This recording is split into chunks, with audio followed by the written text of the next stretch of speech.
Троечки, привет. Троечки, привет. Вам досталась тема, какую иллюзию ты носишь. Про отношения свои, про любовь, про партнерство, хоть о прошлых, хоть о будущих, неважно. И прежде чем начать, я тебя жду в проживании арканов. Ссылки в описании к видео, в закрепленном комментарии. Если не хочешь, захочешь. Не можешь — научим. Поэтому жду тебя. Итак, ссылки в описании к видео, в закрепленном комментарии, хотя бы в закрытые расклады приходи, они более интересны. Но сразу скажу, они только на русском языке. Но это пока, это временно, пока на русском языке. Потихонечку над этим, как говорится, работаю. Итак, давайте начнем наш расклад. Так, подождите, у нас камешек не тот, поменяем камешек.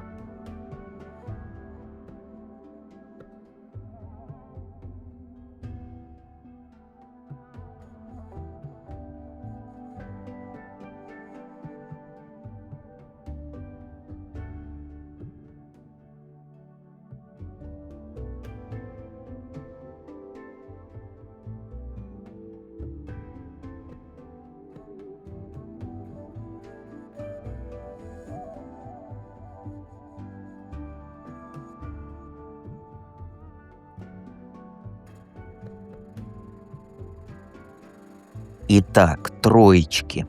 3 вопроса, 6 карт. Карты читаем парно.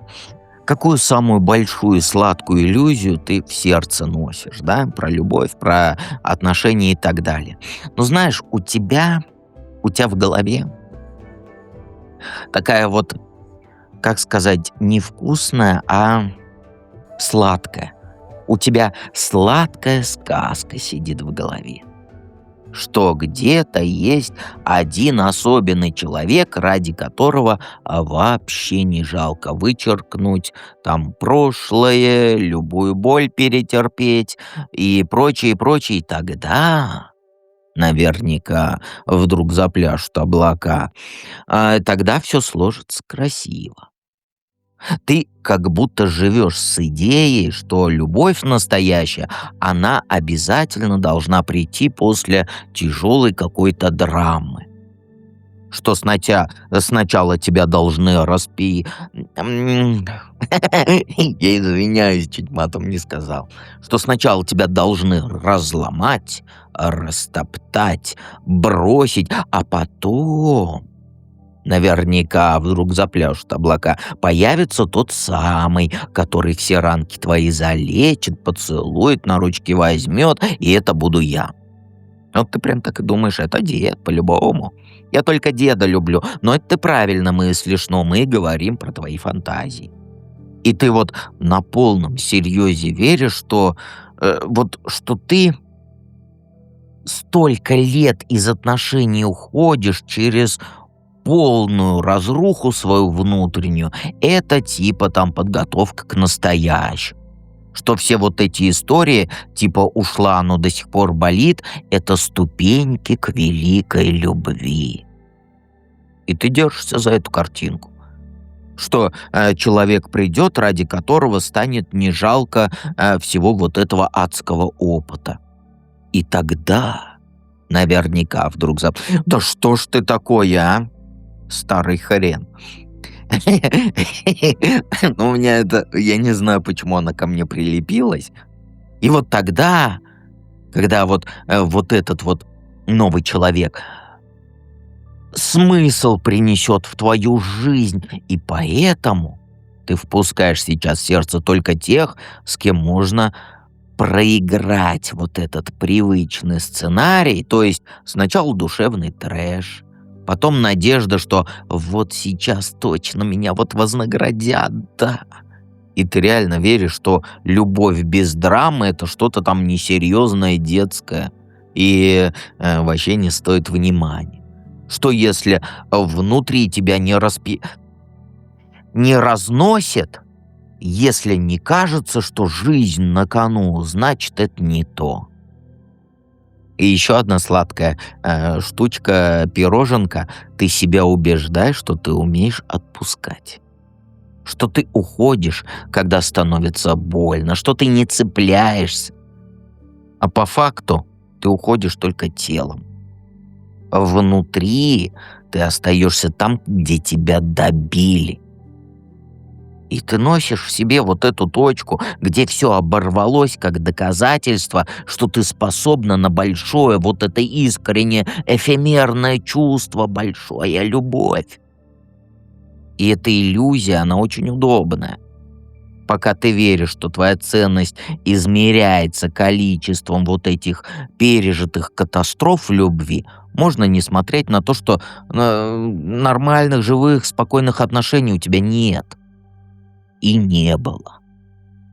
Ты не хочешь признать, что тебе страшно. Тебе простого страшно. Человека рядом, который без истерик, без раскачки, без вот этих «умру, не умру», «люблю, куплю». Поэтому ты держишь в сердце такую идею, что великая любовь вон с тем близнецовым пламенцом обязательно придет через развал и через обнуление. И чем тебе больней было, тем ближе ты как будто вот к этой самой судьбоносной встрече с моим родственной душой, люблю его, куплю. Вот это и есть твоя сладкая иллюзия в плане отношений. Откуда она взялась-то? Ну, еще знаешь, когда началась? Когда ты в первый раз по-настоящему влюбилась. По-настоящему. Там был какой старт? Сильное чувство, куча ожиданий, мечты наперед, как мы будем всегда вместе, мы даже спать будем, держась за руку. И ты вкладывалась, ты верила, ты планы строила. И в какой-то момент вот все просто застыло. Не рухнуло сразу, нет, а именно вот зависло. Он стал менее включенным, да, как это сказать-то, менее, как сказать, не включенным, а вот менее втянутым в эти отношения. Время тянул, тебя кормил вот этими «потом, посмотрим, когда-нибудь, я еще не готов, у меня проблемы, надо на ноги встать». И ты все видела это, ты видела, чувствовала, что тебя потихонечку отодвигают. Но честного разговора так и не было. Ты осталась ждать. День, неделю, месяц, год, неважно. Сначала зацепилась за каждую мелочь. Там одно теплое сообщение, и ты уже думаешь, что все налаживается. Потом начала объяснять сама себе, там, почему это не двигается, да, там у него работа, у него стресс, у него там, возможно, прошлые травмы какие-то. И вот тогда в тебе и закрепилась вот эта штука. Любовь — это когда ты терпеливо ждешь, когда другой дозреет. Ты научилась вкладываться первой, а потом сидеть и смотреть, вырастет из этого говна конфетка или нет. Ой, извините, увлекся. Вырастет ли это посаженное семечко, да, в красивый цветочек или нет? Посадила семечко это, поливаешь, урожай ждешь. Только знаешь, в чем проблема? Там уже ничего не росло, но ты не смогла признать, что все мертвое. Это вообще ты на Марсе, где ни кислорода, ни хрена, ничего нет. Все мертвое. Ты зацепилась не за человека даже, нет, а за свое вложение. Типа, я столько туда отдала, это не может быть просто так. Как так?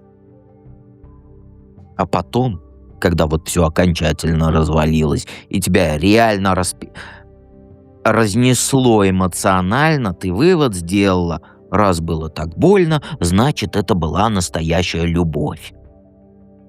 И теперь ты цепляешься за эту модель. Потому что если признать, что это была не великая любовь, а затянувшиеся ожидания и самообман, то станет обидно очень-очень. Тогда ж придется признать, что ты долго жила в такой позиции. Я подожду, вдруг когда-нибудь станет он таким, как мне надо, одумается, стрессы пройдут, и будем мы за руку спать. Чё-то я разнервничался. Будем мы за руку вот прям спать и держаться за руку. А это значит, ты сама поставила свою жизнь на паузу, и ты не хочешь так смотреть на это. Проще же сказать, это была огромная такая любовь, искры, буря, безумие. Просто не судьба. Просто мы трым-пырым и разбежались. И ты держишься за эту сказку дальше, воспроизводя ее с другими мужиками. Только теперь ты еще и сама на старте подливать воду в эту грядку будешь. Влюбляться быстро. Второй день я уже его люблю, он мой близнецов-пламенец, и я его хочу. Планы в голове. У нас дети, у нас будет это. То есть ты сразу видишь в человеке потенциал для будущего в первую, вторую встречу. А потом ты зависаешь в выжидании. Потому что мозг привык к этому формату. То есть вложилась, замерла, мучительно ждешь. Это знакомо, это больно, но это понятная боль. Это у меня любовь такая огромная. И расстаться с мужчиной не страшно, а с вот этим ощущением, что все, что ты прожила, было особенным, это никак я не расстанусь. Это была огромная любовь, ты что, дед? Материться хочу почему-то. Но я держу себя в рамках приличия, я не вовлекаюсь, вру, вовлекаюсь. Все, что было, рассказал. Что будет, если ты очки эти розовые снимешь и реальность увидишь, да? Ну смотри, если вот прямо сейчас честно себе скажешь, что любовь — это не про вот это страдать годами, ждать, когда человек одумается, помогать ему во всем, ездить к нему, убираться, и ездить ему готовить, чтобы этот подонок не сдох с голоду, у тебя внутри сначала будет пусто. Если ты перестанешь вот это все. Вот прям прямое чувство, вот как сказать, а что тогда вообще было? Но это же была не великая история, и не карма, и не родственный близнецовый пламенец, а наоборот. Ты отдавалась вся, а в ответ не получала ни хера. Вот это правда, а не огромная любовь. И когда ты это признаешь, первое, что с тобой произойдет, ты разозлишься. Не на мужиков, нет, на себя. За то, что экономила на себе, лишь бы не потерять какого-то ублюдка. За то, что боялась сказать, что тебе мало, тебе больно, так ненормально. Ты увидишь, как часто ты шла против себя, лишь бы удержать эти долбаные отношения. Не любовь, а сам факт. Я не одна. Ты начнешь тогда замечать, как в переписках ты острые моменты сглаживала. Шутила вместо того, чтобы границу свою обозначить. Ты даже соглашалась на тот формат, знаешь, вот, мне неудобно в это время, но ему удобно. Я буду делать так, когда ему удобно. И когда ты поймешь, у тебя появится очень трезвая мысль. Я не за человека держалась, а за ощущение, что кто-то хотя бы рядом. И вот именно вот это признание, оно освободит тебя. Потому что, ты перестанешь, как сказать, тебе страшно перестанет быть остаться без вот этих хоть кто-то. Ты поймешь, что одиночество, в котором ты сама с собой честна, оно легче, чем отношения, где ты вечно прижата, вечно боишься лишний раз рот открыть. Шаг, вот который тебя свободной сделает, на самом деле он очень простой. Понимаешь? признаться себе. И потом ты перестанешь цепляться за тех, кто дает мало или вообще ни хрена не дает. Не из гордости, не из позы, а потому что тебе реально станет неинтересно. Вот откроешь чат этот, как его, переписочный, ну там, неважно, Телеграм давай возьмем, да, с человеком, который тебя динамит.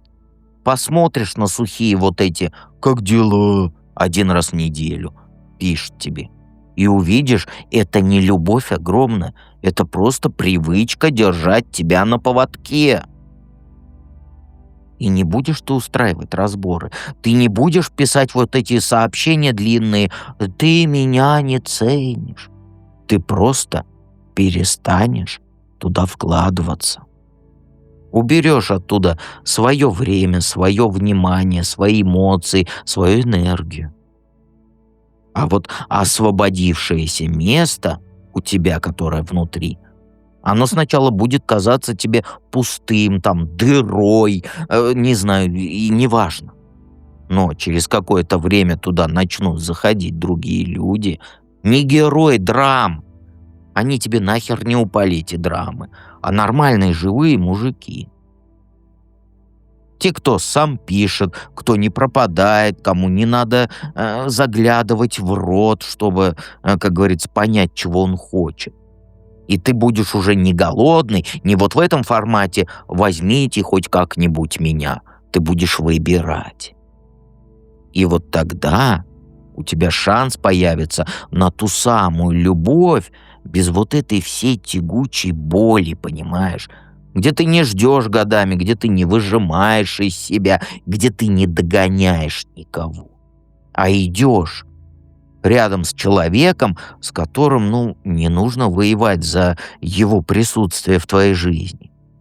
И спать будете вы, держась за руку. Понимаешь? И, конечно же, помни, что я всегда рядом. А вот когда вы за руку спать будете, нет, я не буду рядом.